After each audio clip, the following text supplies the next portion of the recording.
Go హత్య జరిగితే కనుక పార్టీ ఏవి కూడా మాకు ఇంపార్టెంట్ కాదు. మాకు గో రక్షణ ముఖ్యం. ఒకవేళ దానికోసం మేము ఎక్కడికైనా పోవడానికి సిద్ధం.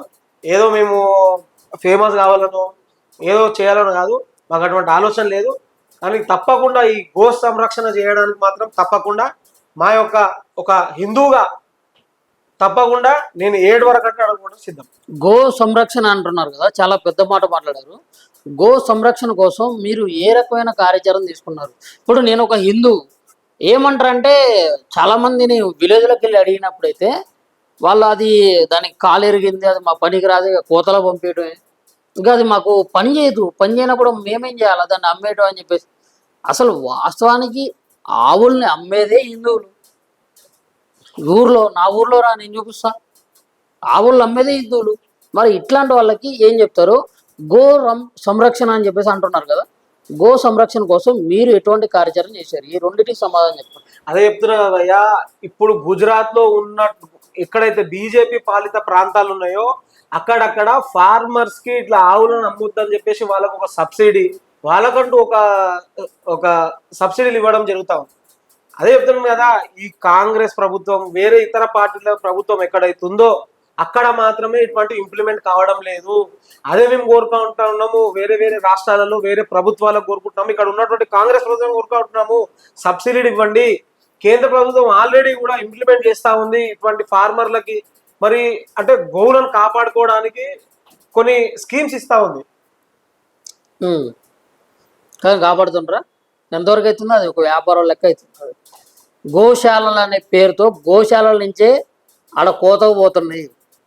నేను చూసిన. ఎక్కడ పోతున్నాయండి ఇవన్నీ? అసాధ్యమైన ప్రచారాలండి ఇవన్నీ. అసలు ఇవన్నీ చెప్తున్నారు కానీ ఎక్కడ కూడా అట్లా ఒక్కసారి గోశాలకు వస్తే మాత్రం గోశాల నుంచి బయటకు పోయే ప్రసక్తి లేదు. ఇవన్నీ రూమర్స్ వస్తూ ఉన్నాయి. అంటే హిందువుల పైన ఒక బురద చల్లడానికి, అంటే గోశాలల పైన ఇట్లాంటి బురద చల్లడానికి ఇవన్నీ వస్తున్నటువంటి రూమర్స్. కానీ అటువంటిది ఏముండదు. ఒకసారి గోశాలకు వస్తే అక్కడ గోశాలకు ఉన్నటువంటి ఆర్గనైజేషన్స్ ఉంటాయి, వాళ్ళ సిస్టమ్ ఉంటుంది, అక్కడ నుంచి పోయే ప్రసక్తి ఉండదు. మరి ముఖ్యంగా ఎందుకు మరి ముస్లిమ్స్ పండగ మీద ఎందుకు మీరు టార్గెట్ చేసి ఉన్నారు? ఆడ క్రిస్టియన్స్ తింటున్నారు, కాన్ రాకుండా హిందువులు తింటున్నారు, ఇట్లాంటి సందర్భాలు ఉన్నాయి. మరి ఎందుకు ముస్లిం పండగ వచ్చింది, ఈ బక్రీద్ అనేది వచ్చింది, బక్రీద్ అనే పండుగని బ్లాక్ డేగా పెట్టడం, అది చేసుకోండి భయ్యా, మీ పండుగ మీరు చేసుకోండి, కానీ గౌరవించండి. మేము చెప్తా ఉన్నాం, మేము గోవుని దైవంలా కొలుస్తూ ఉంటాము. కాబట్టి మీరు ఇంకా వేరే ఇంకేమన్నా చేసుకోండి, మాకు సంబంధం లేదు. కానీ మీరు కావాలని ఆవులను తీసుకొచ్చి ఇప్పుడు మీరు చూస్తూ ఉన్నారు రోడ్ల మీద ఎంఐఎం సంబంధించినటువంటి గుండాలు, రౌడీలు, కార్పొరేటర్లు, ఎమ్మెల్యేలు అంటే చట్టబద్ధంగా గెలిచి మీరు ఈ చట్టాలనే ఉల్లంఘించుకుంటా రోడ్ల మీద రౌడీలాగా ఎంఐఎం ఎమ్మెల్యేలు, కార్పొరేటర్లు, పోలీసులతో వాగ్వాదం చేసుకుంటా ఇవన్నీ చేసుకుంటా ఈరోజు ఓల్డ్ సిటీకి పోతే రోడ్ల మీద వేలాది ఆవులు. తెలుసుగా మీకైతే చార్మినార్ లో తెలంగాణ రాష్ట్ర ప్రభుత్వం ఏం చేస్తామని చెప్పి అడుగు ప్రశ్నిస్తున్నాం. ఏమంటున్నా మీకైతే తెలుసు కదా. అంటే రేవంత్ రెడ్డి హిందూ కాదా? ఆడ మీరు అన్నారు కదా ఓల్డ్ సిటీలో వేలాది ఆవులు అని చెప్పి, వేలాది మార్కెట్లు, ఆడ కుక్కలకి అట్లా మొత్తాన్ని మాంసం లెగ్ పీసులు మొత్తం కూడా తగిలిస్తా ఉంటారు. మరి అట్లాంటివి చూసి ఏం చేస్తారా మీరు? అదే చెప్తున్నాం కదా, ఈ రోజు ఈ చేతగాని ప్రభుత్వం వల్ల అదే ఖచ్చితంగా చెప్తా ఉన్నాం. బీజేపీ ప్రభుత్వం వస్తే అట్లా ఏ విధంగా అయితే ఏలాడిండో అదే విధంగా ఎవడైతే ఏలాడిస్తుండో వాడిని కూడా అట్లనే ఏలాడిస్తున్న రోజులు వస్తాయి. హిందువులు కనుక నిజంగా అసలు చైతన్యవంతులు అయితే, నిజంగా చెప్తా ఉన్నా, రానున్న రోజుల్లో ఎవరైతే గోహత్య చేస్తా ఉన్నారో, గోవులను వధిస్తా ఉన్నారో వాళ్ళని అదే విధంగా ఉల్టా వేసి లట్కాయిస్తాం. ఇప్పుడు మీరే చెప్తున్నారు, అవి ఎక్కడ అమ్ముతారో తెలుసు, ఎక్కడ కోస్తారో తెలుసు, అన్ని తెలుసు మీరే, వాటి చేస్తాం అంటున్నారు. కానీ మరి ఇప్పుడు ఒక ఆవుకి ప్రాణం అడ్డు, మరి మీ ప్రాణం ఎందుకు అడ్డేస్తలేరు? చెప్తున్నాం కదా, పోతున్నాము, ప్రయత్నం చేస్తున్నాము, ఆపుతున్నాం, ఆపే దగ్గర ఆపుతా ఉన్నాం. కానీ కొన్ని తెలియని చోట్ల స్లాటర్ హౌస్లలో తెలియని దగ్గర అటువంటివి జరుగుతూ ఉన్నాయి. మేము అదే ప్రభుత్వాన్ని కోరుతా ఉన్నాము, ఎక్కడైతే అటువంటి జరుగుతూ ఉన్నాయో మీరు అక్కడ పోయి చేయండి, సంరక్షించండి. ఈ రోజు హిందువుల మనోభావాలను మీరు కాపాడండి అని చెప్పేసి మేము కోరుకుంటా ఉన్నాం. వాస్తవాన్ని చెప్పండి అన్న, ఇప్పుడు తెలిసి జరుగుతున్నాయా తెలియకుండా జరుగుతుంది? అసలు తెలియకుండా జరుగుతున్నాయి అంటారా? తెలిసి జరిగితే గనక ఊరుకోం, ఇవన్నీ ఏం కూడా చేశారు? ఏం ఆపుతున్నాము. చేశారు ఏం చేశారు చెప్తున్నాను కదా, ఈ రోజు ఇంతకు ముందుకు రోడ్ల మీద ఆవులు ఎక్కడన్నా పోతే ఆపేటువంటి పరిస్థితి లేకుండే. ఉమ్, ఈ రోజు ఎక్కడ ఆవు కనిపించినా ఈ రోజు హిందువులు నిలదీస్తారు రోడ్ల మీద. ఉమ్, ఈ రోజు ఎక్కడ కూడా లారీలలో, ఆటోలలో, కార్లలో ఎక్కడ పోయినా కూడా హిందూ కనుక ఆవును చూస్తే అక్కడ పట్టుకొని ఆపి నిలదీస్తున్నారు. ఎక్కడ తీసుకెళ్తున్నారు మీరు, అసలు మీరు ఎవరు, అసలు మీకు ఏం అవసరం అని చెప్పి. అవన్నీ కూడా ఈ రోజు అంత అవేర్నెస్ వచ్చింది. ఈ రోజు ఉమ్, నేను నిన్ననే చూసిన టోలీ చౌకి దగ్గర ఒక ఇన్నోవా కార్లో ఓ టింట్ మొత్తం బ్లాక్ కలర్ గ్లాసెస్ లో ఇన్నోవా కార్లో వేసుకొని వెళ్తాం. ఉమ్. రోడ్డు మీద ఒక 15-20 మంది హిందువులు ఆపి మరి ఆ ఆవును ఆపి అక్కడ స్థానిక ఉన్నటువంటి పోలీసులకి ఫోన్ చేసి వాళ్ళకి అప్పగించడం జరిగింది. ఇన్నోవా కారులో ఆవు పట్టిందా? ఇన్నోవా కార్లు అయితే ఓమ్నీ కార్లో కూడా పడతాయి, శాంట్రో కార్లో కూడా వేసినటువంటి దాఖలాలు ఉన్నాయి. ఈ మూర్ఖులు, ఉమ్, కొంతమంది మూర్ఖులు ఇన్నోవా అసలు ఎంత చిత్రహింస తెలుసా. ఒక్కొక్క ఇన్నోవా కార్లో 2-3 ఆవులని తీసుకెళ్ళినటువంటి రోజులు చూసినాం మేము. ఉమ్, ఓమ్నీ కార్లో 2-3 ఆవులను తీసుకుపోయిన రోజులు చూసినాం. ఉమ్, చెప్తున్నాను కదా, నిన్ననే చూసాను నేను. ఉమ్. చూసి ఏం చేశారు? ఆపినాము, చెప్తున్నాను కదా, ఆపి ఆపి స్థానిక ఏం చేశారు? ఆపిన తర్వాత ఏం చేశారు? గోశాలకు తరలించడం. ఆపి గోశాలలో ఎవరు చూసుకునేది? హిందువులే కదా చూసుకునేది, ఎవరు చూసుకుంటారు? ఎవరు చూసుకుంటారు? మేమే చూసుకుంటాము, చెప్తున్నా కదా, మేమే చూసుకుంటాము. ఉమ్, గోశాలలు ఎన్ని వందలాది గోశాలలు ఉన్నాయి ఈ రోజు, ఉమ్.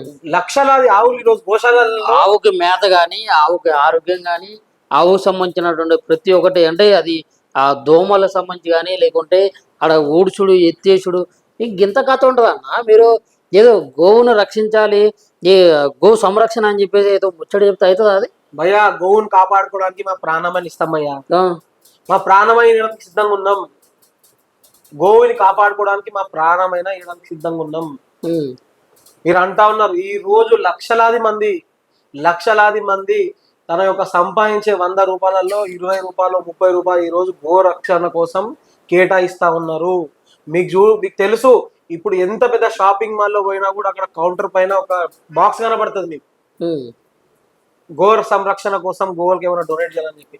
ఉమ్, అట్లా లక్షలాది మంది ఈ రోజు గోవును కాపాడుకోవడానికి దానికి అయ్యేటువంటి ఖర్చుని ఈ రోజు హిందువులు కాపాడుతున్నటువంటి పరిస్థితి ఈ రోజు ఉంది. ఓకే. ఇప్పుడు మీరు అన్నట్లు ఇందాక మీరు అన్నారు, గోవు చేసిన మేలు తల్లి కూడా చేయలేరు అని చెప్పేసి అన్నారు. వాస్తవానికి తల్లి అంతగానో మేలు చేసి ఉంటే మరి హిందువులే ఎందుకు ముఖ్యంగా గోవును పూజిస్తూ ఉన్నారు?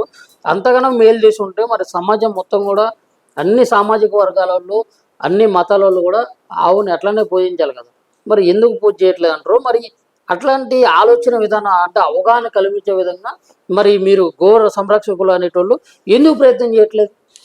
అదే చెప్తున్నా కదా భయ్య, ఈరోజు భారతదేశమే కాదు, ఇలా ప్రపంచ దేశాలు కూడా ఈరోజు గోవుకున్నటువంటి ప్రత్యేకత తెలుసుకొని ఈరోజు చాలా విదేశాలలో కూడా ఈరోజు గోమాంసాన్ని బ్యాన్ చేయడం జరిగింది. ఉమ్, హిందువులు ఒక సెంటిమెంట్, ఓకే అరే భారతదేశంలో గోవును పూజిస్తారు అని చెప్పేసి ఈరోజు ఆ సెంటిమెంట్ తో అనేక దేశాలలో ఈరోజు బ్యాన్ చేయడం జరిగింది. ఇస్లామిక్ కంట్రీస్ లో కూడా ఈరోజు బ్యాన్ చేయడం జరిగింది. ఉమ్. ఒక జీవి ఇంకో జీవి మీద ఆధారపడి బ్రతుకుతారు. అట్లనే మేము ఈ జీవి మీద ఆధారపడతాం, మేము ఖచ్చితంగా బరాబర్ తింటాం అని చెప్పేసి బహిర్గతంగా చాలా మంది ముస్లిం సోదరులు వాళ్ళు డైరెక్ట్ కూడా చెప్పడం జరిగింది, మేము బరాబర్ తింటాం, మీరు ఏం చేస్తారో చేసుకోండి అన్న. అదే నేను ఏమంటా కదా, మూర్ఖులు అంటే రానున్న రోజుల్లో అంటే ఇక పరిస్థితి ఏమైతే తెలుసా అండి, మూర్ఖత్వమైనటువంటి మాటలు అంటే చెప్తున్నాం. ఈ భారతదేశంలో హిందువుల ఒక సెంటిమెంట్లను మీరు దెబ్బతీసే విధంగా చేస్తామని అంటే కొంతమంది చిల్లరగాళ్ళు ఉంటారు, కొంతమంది కావాలని వాంటెడ్ గా ఇటువంటి ప్రయత్నాలు చేస్తూ ఉంటారు. ఎటువంటి ప్రయత్నాలు? ఇట్లానే మేము తింటాము చేస్తాము, మా ముంగట్టుకు వచ్చి అనమని చెప్పండి, తోలు వచ్చి పంపిస్తాం, ఆడు ఎవడన్నా కానీ. మీరు సోషల్ మీడియా చూస్తారా? చూస్తాను భయ్య, యూట్యూబ్ రీల్స్, ఇన్స్టా రీల్స్ చూస్తాం భయ్య. మస్తు వాగుతారు భయ్య యూట్యూబ్లలో అనేటోళ్ళు మస్తు మంది అంటారు. ముంగట్టుకు వచ్చి అనమని చెప్పాలి, మా లాంటి ముంగట్టుకు వచ్చి అనమని చెప్పండి.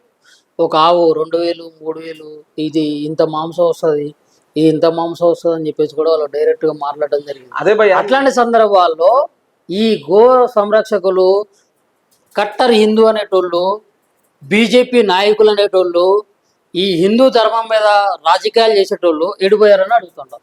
భయ్యా నేను ఏమంటున్నా అంటే బీజేపీలో హిందువులా, వేరే హిందువులు కాదా? అందరు హిందువులే కదా. ఓకే. ఆ?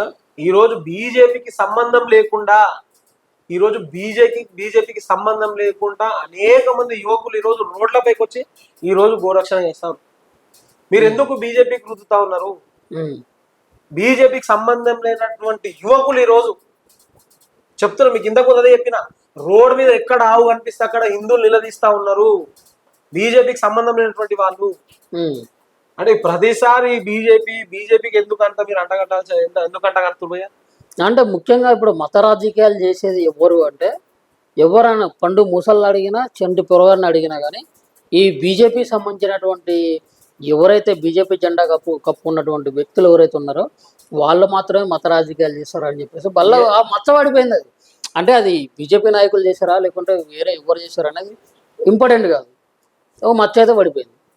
ఎస్ భయ్య, 100% బీజేపీ హిందుత్వాన్ని కాపాడడానికి రాజకీయంగా పిలిచినటువంటి పార్టీ భారతీయ జనతా పార్టీ. అంటే హిందుత్వ ధర్మం కోసం, దేశం కోసం తప్పకుండా రాజకీయం చేస్తాం, కొట్లాడాలంత చేయడానికి మేము రెడీగా ఉంటాం. అంటే హిందువుల పార్టీ అని ఒప్పుకుంటున్నారు. అవును, హిందువుల పార్టీ బరాబర్ ఒప్పుకుంటాం. ఓన్లీ హిందువుల పార్టీ. దేశంలో ఉన్నటువంటి 100 కోట్ల 120 కోట్ల మంది హిందువుల కోసం మేము తప్పేముందండి? అంటే ఇప్పుడు ముస్లిమ్స్ కి బరాబర్ మా హిందువుల పార్టీ. ముస్లిమ్స్ కి క్రిస్టియన్స్ సంబంధం లేదు. రానియండి, వాళ్ళకు కూడా తెలుసున్నాయి, వాళ్ళు కూడా వచ్చి చేసుకోనియండి.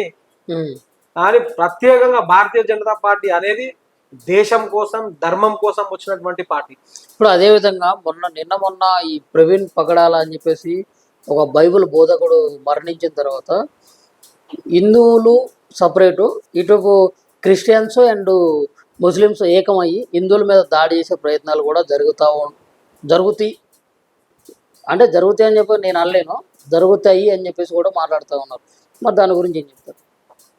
భయ్య, చాలా మంది కుక్కలు మురుగుతూ ఉంటాయి, హిందువుల మీద దాడులు చేస్తాము, హిందువులను కొడతామని ఏం గాజులు వేసుకోలేము. మేము కూడా చేయబడితే చేయి నరుకుతాం. మేము కూడా ఎంతవరకు సాధించాలో అంతవరకే సహిస్తాం. ఓకే. మా హిందూ ధర్మం కూడా ఏదో గాంధీజీ చెప్పిండు కదా, ఒక చెంప కొడితే ఇంకో చెంప చూపాలని చెప్పి, అటువంటి సిద్ధాంతాలు ఫాలో అయ్యే మనుషులం కాదు మేము. ఓకే. ఛత్రపతి శివాజీ మహారాజ్, సంభాజీ మహారాజ్, భగత్ సింగ్ లాంటి వాళ్ళని ఇన్స్పిరేషన్ తీసుకుని ఉన్నాం. అటువంటి వాడు దాడి చేయడానికి ముందుకు వస్తే అప్పుడు చూపిస్తాం మేమేందో. మరి దేవాదాయాల మీద దాడులు జరిగినప్పుడు తెలిసిందా మొన్న సికింద్రాబాద్ లో ఏం జరిగింది చూసిరు కదా. ఏం చేశారు మీరు? చూసిరు కదండి, ఏం చేసిరో హిందువులంతా కలిసి ఆ తన్నోని ఏం చేశారు చూసిరు. అదే చెప్తున్నా కదా. ఏం చేశారు చెప్పు, నీ నోటితో చెప్పు.